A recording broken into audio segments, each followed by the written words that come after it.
तो मैं उनको बताती हूँ कि उनके सेक्सुअल राइट्स क्या हैं, पीरियड्स क्या है। हमारे देश की आधा से ज़्यादा लड़कियां को जब पहली बार पीरियड्स आते हैं तो उनको नहीं पता होता कि उनके साथ क्या हो रहा है। भारत सरकार को या जो अलग अलग राज्य सरकार हैं उनको सेक्स एजुकेशन पे काम करना चाहिए। बिल्कुल, सेक्स एजुकेशन मस्ट होना चाहिए पूरे ऑल ओवर कंट्री में। लड़कियों को अलग रूम में बिठा दिया गया था, लड़कों को अलग रूम्स में बिठा दिया गया था, और हमसे सेक्स एजुकेशन के नाम पे बस हमें पीरियड्स के बारे में बताया गया था। जो पुरुष चाहता है वही होता है। अगर मान के चलिए किसी महिला को आज जो है शारीरिक संबंध मनाने का मन नहीं है, लेकिन पुरुष चाहेगा तो मना लेता है, ऐसा क्यों होता है? कि पीरियड्स एक नेचुरल प्रोसेस है जो हर महीने होगा, और अगर ये नहीं होगा तो हमारी पॉपुलेशन रुक जाएगी। हमारे साथ अभी मुजफ्फरपुर की जानवी बैठी हुई हैं, और इनके बारे में बताने से पहले मैं कुछ पढ़ना चाहता हूं, क्योंकि इतना तो मुझे याद नहीं होगा, क्योंकि जो इनकी उपलब्धि है, जो इन्होंने प्राप्त किया है इतनी कम उम्र में, ये तो याद नहीं किया जा सकता है। तो मैं आपको पढ़ के बारी बारी से बताता हूं, फिर आप समझ जाइएगा। देखिए, इन्होंने यूनाइटेड नेशन फाउंडेशन अमेरिका से लगातार 3 बार सम्मानित हुई हैं ये। उसके बाद मिस टीन इंडिया 2022 का ये व्यूअर चॉइस खिताब जीत चुकी हैं। उसके बाद लेखिका हैं लैंगिक समानता व पीरियड्स पर बुक की। तो ऐसी बहुत सारी उपलब्धि इनकी है। 10वीं कक्षा में लंदन से ग्रेजुएशन अवार्ड, और भी बहुत सारी चीज़ें हैं।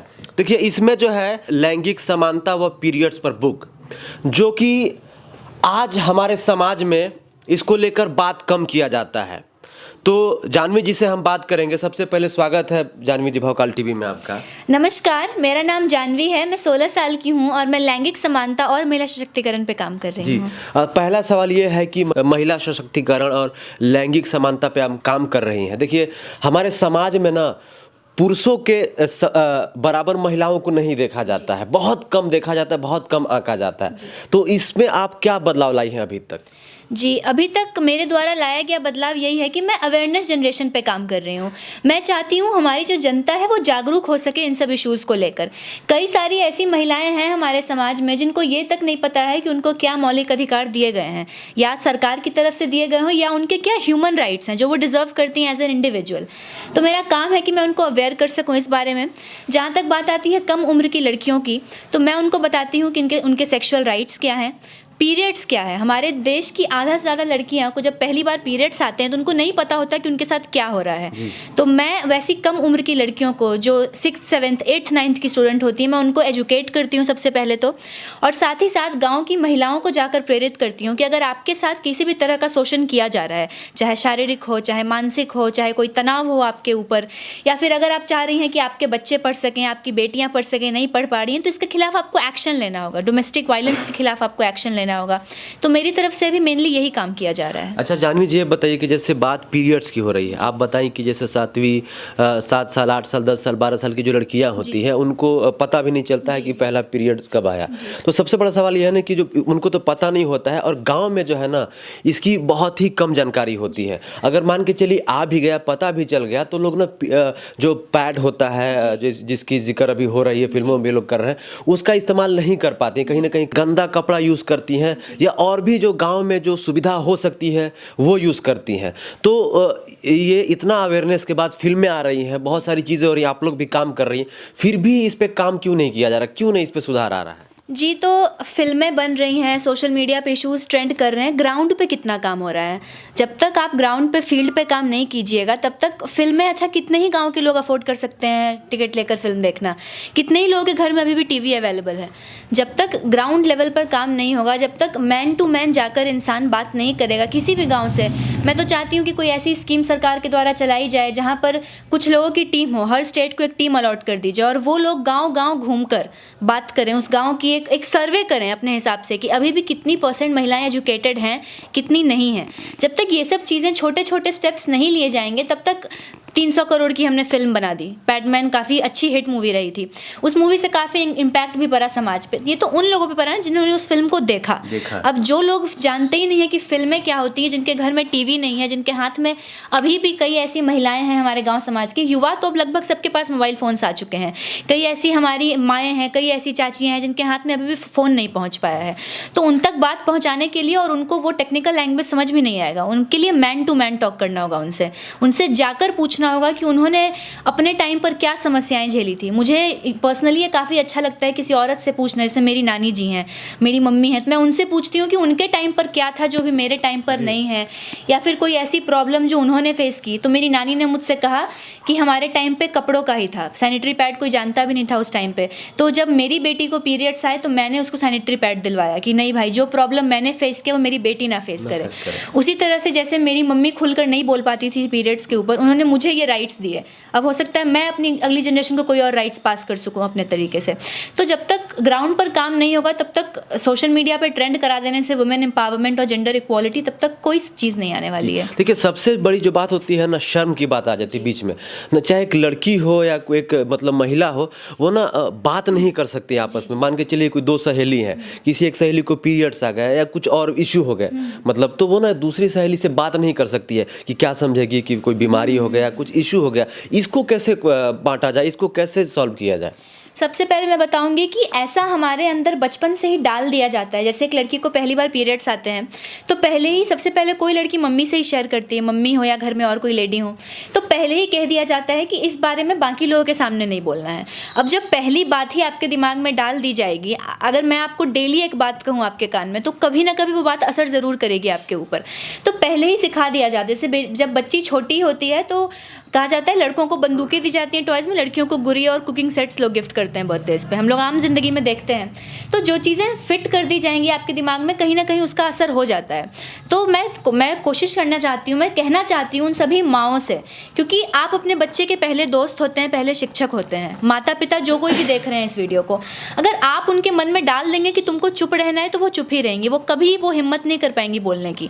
आज मैं बिहार से हूँ लेकिन मैं पीरियड्स के ऊपर बोल रही हूँ, सेक्स राइट्स पर बोल रही हूँ, सेक्स एजुकेशन पर बोल रही हूँ, क्योंकि मेरे पेरेंट्स ने कभी मुझसे ये नहीं कहा कि चुप रहना है, बोलना नहीं है दुनिया वालों के पास। उन्होंने मुझे इस बात पे बिलीव कराया कि पीरियड्स एक नेचुरल प्रोसेस है जो हर महीने होगा, और अगर ये नहीं होगा तो हमारी पॉपुलेशन रुक जाएगी, आगे नहीं बढ़ पाएगी। तो इस शर्म को हटाने के लिए कॉन्वर्सेशन सबसे अच्छा उपाय है। जब तक दो लोगों के बीच में बातचीत नहीं होगी इन इश्यूज़ को लेकर, तब तक कुछ भी बदलाव नहीं आएगा। अच्छा, आप सेक्स एजुकेशन की बात की। देखिए, अभी भी हमारे जैसे अब सरकारी स्कूल की बात कर ली जाए, हमारा कोई सिलेबस नहीं है, सेक्स एजुकेशन तो है ही नहीं। तो क्या भारत सरकार को या जो अलग अलग राज्य सरकार हैं उनको सेक्स एजुकेशन पे काम करना चाहिए? बिल्कुल, सेक्स एजुकेशन मस्ट होना चाहिए पूरे ऑल ओवर कंट्री में। हमारे स्कूल्स में क्या मिलता है सेक्स एजुकेशन के नाम पर? एक रूम में लड़कियों को अलग बिठाया जाएगा, अलग रूम में लड़कों को बिठाया जाएगा, और तब उन सेक्स एजुकेशन की क्लास में सेक्स एजुकेशन पे तो कोई बात ही नहीं होती है। मुझे याद है मेरे टाइम पे जब मैं क्लास 6 में थी, हमारे स्कूल में ऐसे ही किया गया था। लड़कियों को अलग रूम में बिठा दिया गया था, लड़कों को अलग रूम्स में बिठा दिया गया था, और हमसे सेक्स एजुकेशन के नाम पे बस हमें पीरियड्स के बारे में बताया गया था।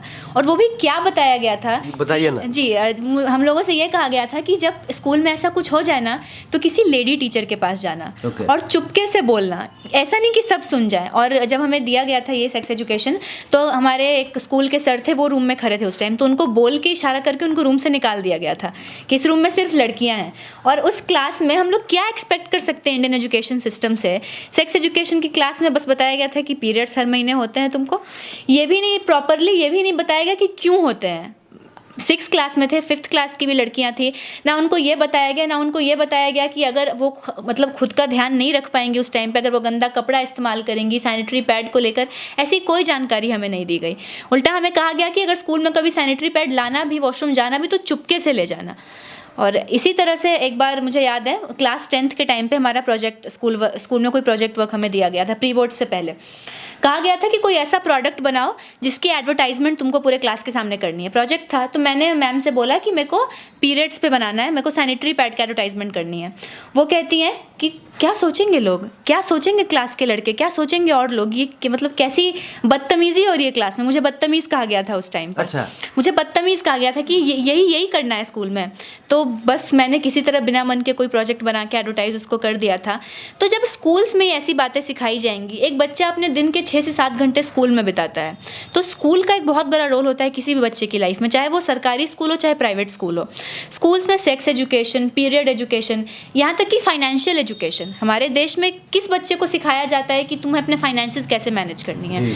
देखिए, आप महिला सशक्तिकरण की बात करती हैं, तो देखिए सेक्सुअल हरासमेंट ना गांव में जब जाइएगा, जाइएगा, जब से आदिवासी बेल्ट में चले जाइए या एकदम जो सुदूरवर्ती क्षेत्र है जहाँ पे ना अभी भी विकास नहीं पहुँचा है, वहाँ पर महिलाओं के साथ रोज़ ऐसी कुछ ना कुछ वारदात होती हैं, रोज़ घटनाएं होती हैं।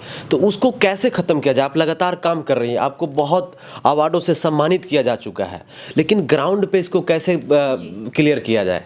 जैसे बात की जाए अगर असॉल्ट की या फिर किसी भी तरह के टॉर्चर की, तो रेप्स के केसेस कितने हैं इंडिया में? क्या अभी तक रेप को लेकर कोई स्ट्रिक्ट कानून आ पाया है? नहीं। निर्भया का जो केस था, कितने दिनों के बाद उनको जाकर इंसाफ मिला, उनकी माँ को। तो ऐसा जब तक कोई स्ट्रिक्ट लॉ नहीं लगाया जाएगा, अब जब उन इंसान ने रेप किया है, प्रूफ भी है, तो हम किस हियरिंग का इंतज़ार कर रहे हैं, हम किस तारीख का इंतज़ार कर रहे हैं? और जहाँ तक बात है डोमेस्टिक वायलेंस की, तो गांव में तो है ही डोमेस्टिक वायलेंस, ज़्यादा ये ऐसे परिवारों में है जिन पर हम शक नहीं कर सकते हैं। जो बड़ी बड़ी मेट्रोपॉलिटन सिटीज़ हैं, आप दिल्ली ले लीजिए, आप बॉम्बे ले लीजिए, आप चेन्नई ले लीजिए, ऐसे बड़े बड़े घर जहाँ पर औरतें बाहर भी काम कर रही हैं, फिर भी उनके साथ डोमेस्टिक वायलेंस किया जा रहा है। तो डोमेस्टिक वायलेंस जैसे केसेस को हम गाँव से नहीं बांध सकते हैं। गांव समाज तो बदनाम है बस। किसी महिला की शादी हो गई पुरुष के साथ, उसकी बीवी हो गई, वाइफ हो गई, तो जो पुरुष चाहता है वही होता है। अगर मान के चलिए किसी महिला को आज जो है शारीरिक संबंध मनाने का मन नहीं है, लेकिन पुरुष चाहेगा तो मना लेता है, ऐसा क्यों होता है? ऐसा इसीलिए होता है ना कि मैंने कहा तो एज अ मटेरियल उनको ट्रीट किया जाता है। महिला मतलब औरतों को शुरू से क्या सिखाया जाता है बचपन से कि ज़्यादा तेज़ मत बोलो, ज़्यादा ये बाहर मत घूमो, ससुराल में जाओगी तो कैसे रहोगी। बचपन से तो यही बात डाली जाती है। महिला सशक्तिकरण रहा कहाँ? महिला सशक्तिकरण का मतलब केवल सोशल मीडिया पे पोस्ट कर देना आई सपोर्ट फेमिनिज्म नहीं होता है। महिलाओं को सशक्त करने के लिए उनको वास्तविकता में बताना होगा कि वो कैसे सशक्त होंगी। हमारे गाँव की जो महिलाएँ होती हैं, कई ऐसी महिलाएँ होती हैं जिनके अंदर इच्छा होती है कुछ करने की, कुछ कमाने की, तो उनको लोग ये तक नहीं बताते कि वो कैसे कांटेक्ट अपने बढ़ा सकती हैं। अभी जैसे ठंड का टाइम चल रहा है, तो बहुत सारी औरतें स्वेटर बुनती हैं, सिलाई कढ़ाई अच्छा करती हैं। अगर वो अपने आप को किसी दुकान से जोड़ लें और अपने प्रोडक्ट्स उसमें भेजें और कुछ कमीशन उनको मिले, तो उनका घर चलने लगेगा उससे। पुरुष करने नहीं देंगे ना, उनके हस्बैंड करने कहाँ देंगे? ये फिर बात ये ईगो पे आ जाएगी ना कि मैं अपनी औरत की कमाई खाता हूँ। जिस दिन ये ईगो वाला चीज़ जो खत्म हो जाएगा ना, मैं ये नहीं कहूँगी कि हमारे समाज के लिए मर्द नहीं करते हैं, बहुत करते हैं। अभी इंटरनेशनल मेंस डे था कुछ दिन पहले, मैंने सोशल मीडिया पे पोस्ट भी किया था कि ऐसे मर्दों को सलाम जो खुद से पहले औरतों को रखते हैं। हमारी फैमिलीज में हम यही तो देखते हैं ना, पापा जो होते हैं वो खुद की नीड्स को सैक्रिफाइस करके हम मम्मी की नीड को पहले पूरा करते हैं, हमारी नीड को पहले पूरा करते हैं। तो इसीलिए मैंने इशू चुना जेंडर इक्वालिटी का। वुमेन एम्पावरमेंट से ज़्यादा जेंडर इक्वालिटी। जेंडर इक्वालिटी का मतलब केवल औरतों को सपोर्ट करना या केवल पुरुष को नहीं करना है। चाहे वो ट्रांसजेंडर हो, चाहे वो बाईसेक्सुअल हो, चाहे होमोसेक्सुअल हो, किसी भी तरह का आपका सेक्सुअल ओरिएंटेशन हो, इस बेसिस पर आपको जज नहीं करना चाहिए। हर किसी के लिए एक समान अवसर, एक समान अधिकार, एक ऐसा एनवायरनमेंट जिसमें हर कोई सेफ फील कर सके, ऐसी चीज़ हमें बिल्ड करनी होगी। अच्छा, आपने फेमिनिज्म की बात की, तो मान लीजिए कि अगर कोई लड़का जा रहा है, किसी लड़के से या लड़की की एक्सीडेंट हो जाती है, तो वहाँ पर अगर लड़की की गलती होती है तो भी लड़का को ही गलत ठहराया जाता है। ऐसे बहुत सारे केसेस में होता है। अब जैसे रोड पर एक्सीडेंट हो गया, लड़की की स्कूटी है, लड़के का बाइक है, लोग लड़के को पीट देंगे, लड़की को कोई कुछ नहीं कहेगा। तो ये चीज़ें गलत हैं। अब जैसे मेरा भाई है, वो हमेशा एक बात कहता है, respect the person not the gender. हमें हर एक इंसान की इज्जत करनी चाहिए, वो पुरुष है महिला है, इस बात की इज्जत नहीं करनी चाहिए। अब बहुत सारे ऐसे केसेस में होता है और औरतें भी इस बात का फ़ायदा उठाती हैं। मैंने कुछ दिन पहले एक रिपोर्ट पढ़ी थी कि हर 7 मिनट भारत में एक इंसान सुसाइड करता है क्योंकि उस पर झूठा डोमेस्टिक वायलेंस का केस किया जाता है। बहुत सारी इस पर शॉर्ट मूवीज़ बनी है यूट्यूब के ऊपर कि किस तरह से एक औरत अपने राइट्स का गलत इस्तेमाल करके किसी मर्द को टॉर्चर करती है। तो फिर ये भी कहा जा सकता है कि इतना ज़्यादा राइट्स देना ही नहीं चाहिए फिर? जी देखिए, राइट्स देना चाहिए, डिपेंड ये करता है कि वो अपने राइट को किस वे में ले रही हैं। अब जैसे मेरे पास राइट है कि कोई मुझ पर गलत नज़र डाल रहा है तो मैं उसके खिलाफ कोई एक्शन ले सकती हूँ। अब सिर्फ इसलिए कि मेरी कोई निजी प्रॉब्लम उस इंसान के साथ, अगर मैं ऐसा करूँ तो फिर वो गलत है। मैं उन सारी लड़कियों औरतों को यही कहूँगी कि आपको जो राइट्स दिए जा रहे हैं वो आपके फ्यूचर की बेटरमेंट के लिए दिए जा रहे हैं। आप उनको छोटे मोटे चीज़ों में इस्तेमाल कर आपको कुछ टाइम के लिए लगेगा कि मैं सुपीरियर हूँ, मुझे अधिकार मिले हैं, मैं फेमिनिस्ट हूँ, मैं ये हूँ, मैं वो हूँ, लेकिन लॉन्ग टर्म में उसका कोई इम्पैक्ट नहीं है। फायदा तब होगा जब आप उन राइट्स का इस्तेमाल करके खुद को एजुकेट करें। अच्छा जानवी जी, ये बताइए, लास्ट सवाल है कि जैसे आप सेक्स एजुकेशन पीरियड्स पे बहुत ओपनली बात करती हैं, बहुत ही कम देखा जाता है ऐसे। आपके पेरेंट्स कभी कहते नहीं है कि क्या बात करती हो इन सब चीज़ों पर? अगर वो कहते, अगर मेरे पेरेंट्स मुझसे कुछ कहते तो मैं नहीं बोल पाती शायद, क्योंकि एक बच्चे की जो पहली हिम्मत होती है वो माँ बाप होते हैं। अगर दुनिया वाले ख़राब भी कहें तो चलता है। तो जब मैंने 5 साल पहले शुरू किया था काम करना, मैं सिर्फ 11 साल की थी। मुझे कुछ भी समझ नहीं थी, बस मुझे इतना पता था कि ये गलत है। मैंने पापा से शेयर किया, पहले मैं पापा से ज़्यादा क्लोज हूँ, मैंने उनसे शेयर किया कि मुझे लगता है कि जेंडर इक्वलिटी पे काम करने की ज़रूरत है। फिर हम सब ने मिलकर आपस में डिस्कशन किया, माँ बाप ने मुझे प्रॉपरली सेक्स एजुकेशन दिया, मुझे बताया, एक एक चीज़ के बारे में मुझसे एक्सप्लेन किया। तब जाकर मैंने सोशल मीडिया पे भी रिसर्चेस की, बहुत सारे आर्टिकल्स पढ़े, बहुत कुछ देखा, तब जाकर मुझे समझ में आया कि जेंडर इक्वलिटी एक्चुअली है क्या, इसकी क्या इंपॉर्टेंस है, क्या गोल्स हैं। तब मुझे पता चला कि यूनाइटेड नेशन ने भी गोल नंबर 5 रख रखा है जेंडर इक्वलिटी को मिला। तीसरा है लेखिका लैंगिक समानता और पीरियड्स पर एक बुक लिखी है, इसमें क्या खासियत है, थोड़ा सारांश बता दीजिए। हाँ, तो क्योंकि जेंडर इक्वलिटी के बारे में मेरी जितनी भी नॉलेज थी, तो मैं चाहती थी कि मैं उसको एक बुक में लिख सकूं ताकि और लोग भी उन चीज़ों को पढ़ सकें। इसलिए मैंने ये बुक लिखी, इसका नाम है शीरोज़ ब्रेकिंग स्टीरियोटाइप्स। तो जिस तरह से लड़कों को इंग्लिश में ही से संबोधित किया जाता है, तो ही से हीरो होता है और लड़कियों को हीरोइन कहा जाता है। तो अगर लड़कियों को शी से शीरोज़ कहा जाए तो ज़्यादा बेटर होगा। और आगे का नाम है ब्रेकिंग स्टीरियोटाइप्स, जिसका ये अर्थ हुआ कि जो शीरोज़ हैं वो उन सभी रूढ़िवादियों को तोड़कर आगे बढ़ रही हैं। इस बुक में जेंडर इनइक्वालिटी से रिलेटेड सारे प्रॉब्लम्स हैं और साथ ही साथ एक मोटिवेशनल स्टोरी। बुक अगर किसी को चाहिए तो कहाँ से परचेस कर सकते हैं? ये बुक अमेजॉन पे, फ्लिपकार्ट पे, किंडल पे, कोबो पे, इन सारे प्लेटफॉर्म से अवेलेबल है। 180 रुपीज़ प्राइस, से ज़्यादा प्राइस भी नहीं है। मैं चाहती हूँ कि इसको पढ़ लेने के बाद हर किसी को एक बेसिक आइडिया तो हो ही जाएगा कि ये इंग्लिश में है? क्या है। जी हाँ, ये तो इंग्लिश। इसका एक हिंदी एडिशन भी आप लॉन्च उस पे- कीजिए। जी, क्योंकि उस पे क्या है काम कि हो रहा है। आप हम जिस सोसाइटी में रहते हैं, बिहार, झारखंड, उत्तर प्रदेश, ज़्यादातर महिलाएं अगर पुरुषों की बात करें तो हिंदी में वो रखते हैं। उस पे काम किया जा रहा है, जल्दी आ जाएगा हिंदी में। भारत की जो लड़कियां हैं, जो गांव से जो बिलोंग करती हैं, जो 10वीं 12वीं में पढ़ती हैं, उनको सीखना चाहिए, उनको अपने हक अधिकार के लिए लड़ना चाहिए। सबसे पहले आपको समझना पड़ेगा कि आपके राइट्स क्या हैं, तभी कुछ हो पाएगा, नहीं तो आपसे कुछ नहीं हो पाएगा। आप चिल्लाती रह जाएंगी, थाने जाके, यहाँ जाके, वहाँ जाके, कुछ नहीं होता है। अच्छा, एक चीज़ तो भूल ही गया, आपकी एजुकेशन क्या, अभी पढ़ाई क्या कर रही हैं आप? अभी मैं क्लास 12th की स्टूडेंट हूँ, इस साल एग्जाम है। बिहार बोर्ड से? नहीं, CBSE। अच्छा, CBSE बोर्ड से हैं, तो 12th का एग्जाम देंगे और उससे पहले इतनी बड़ी उपलब्धि हासिल कर ली है आप। जी, 12th का एग्ज़ाम है इस साल। और ये सवाल बहुत लोग पूछते हैं कि जो पढ़ाई कैसी चल रही है, इन सब चीज़ों के बीच में कहीं पढ़ाई पीछे ना छूट जाए।